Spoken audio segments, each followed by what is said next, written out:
Bore da blwyddyn pimp. I hope you're all okay and had a lovely half term. We are now up to chapter 8 of our book, and as we know already, chapter 7 left with an ellipsis to keep us hanging, and Nanny was about to reveal what was under the white sheet.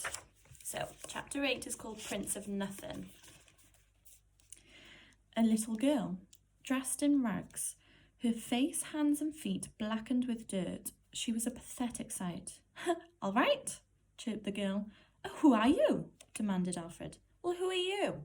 she asked back. "I asked first." "What do you think you're doing sneaking in here from the outside?" demanded Nanny. "Well?" Alfred noticed that the girl was pongy. Pongy was putting it politely. Pongy is low on the stinky scale. This is a stinky scale.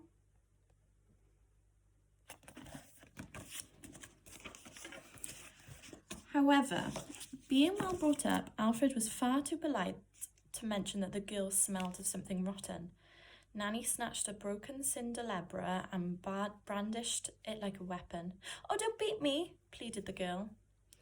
"How do we know you're not someone from the revolutionaries?" demanded Nanny. "I'm not, I swear." Alfred noticed the girl was dripping wet. "Oh, you're soaked," he exclaimed. How did you get into the Buckingham Palace?" said Nanny. "This place is a fortress. Come on, out with it." I swam." "Oh, nonsense," scoffed Nanny. "No, it ain't," snapped the girl. "Years ago, there was all these trains that run under the city." "The London Underground," replied Alfred. "I have a book on it upstairs in my room. It hasn't run for 50 years. "Yeah, most of the tunnels collapsed years ago, but there's one that is still all flooded." "Flooded?" asked the boy. "Yeah, this tunnel is underwater. It leads all the way from the Thames to right under the palace."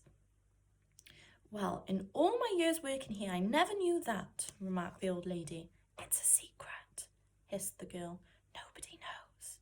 "Well, I know now," replied Nanny. "Me too," added Alfred. "Oh, silly girl," said Nanny. But the girl was not going to be mocked like that.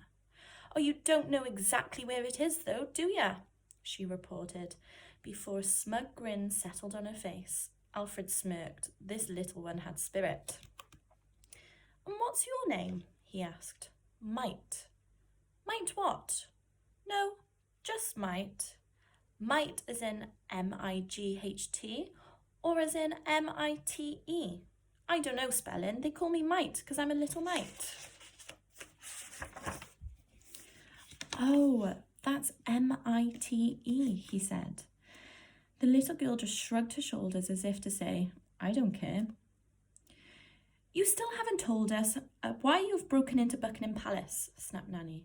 Mite gulped. I was starving. My belly hurts and something horrible with hunger. I was looking for the kitchen to rob some food, and then I heard footsteps and hid in here." "Did you not have dinner?" asked Alfred. "Dinner?" she exclaimed. "What planet are you on? A nibble of the mouldy old biscuit is all I've had today." "Really?" The prince was flabbergasted. "Oh, you have absolutely no idea about life outside this place, do you?" "Well, in here you've got everything. Outside we've got nothing. The story is that there's mountains and mountains of food in this palace, but the king just won't share it," continued Mite. "Stuff I've only ever dreamed of. Cakes and sweets and chocolate," she said, her eyes gleefully lighting up at the thought. "Just don't have the eggy weg," offered Alfred. Nanny gave the boy a filthy look. "Well, I'm sure we can give you some food," he added. "Oh, we will do no such thing," huffed Nanny. "We don't want to encourage her. First it's her, then it'll be swamped by the great unwashed. Oh, no. She is very lucky not to have been shot in sight by the guards." "Shot or starved to death," mused Mite. "I was willing to take me chances, and I don't know what it's like out there. And you don't know what it's like out there, sorry. That's why one day we're going to be a revolution." "Oh, I've heard quite enough of this," snapped Nanny. I'm sure there's something we can do to help all those on the outside," said Alfred. "Oh, yeah? And what are you going to do then, posh boy?" Alfred stammered. "Well, The truth is, he didn't have the faintest idea.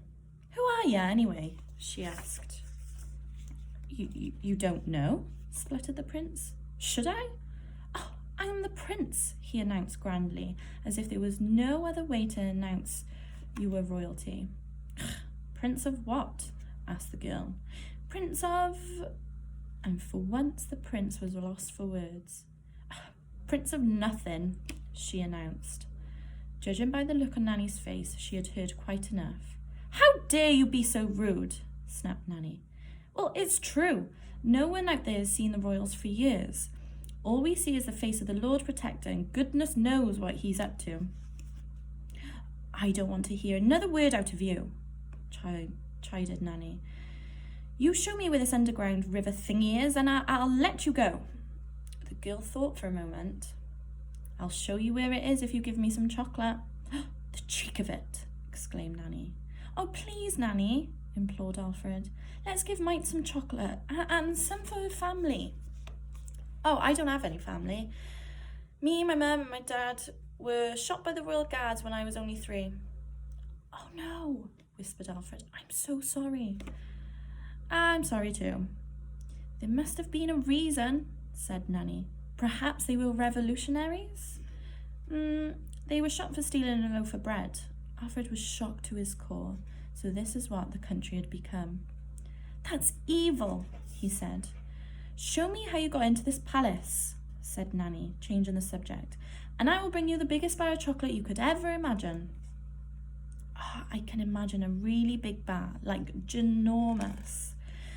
Then show me where you broke into this palace, right now. The little girl looked at her with suspicion in her eyes. I don't trust you, old lady. I don't trust you one bit. Oh, but Nanny has looked after me my whole life, announced Alfred, jumping to her defence. I couldn't trust her any more. Mike looked at the boy up and down. I don't trust you either, Prince of Nothing. I'll find me own chocolate. With that, she threw the dust sheet over their heads. Alfred and Nanny coughed and spluttered in all the dust. When they pulled the sheet off, the girl was gone. Mite! Called out Alfred. Mite! They paced around the junk room, but there was no sign of the little girl anywhere. She had simply disappeared. Perhaps she was a ghost after all. So that's the end of chapter 8. Chapter 9 I'll be reading to you tomorrow, and chapter 9 is called Festering. I hope you all have a lovely day and manage to get out in the sunshine. Bye!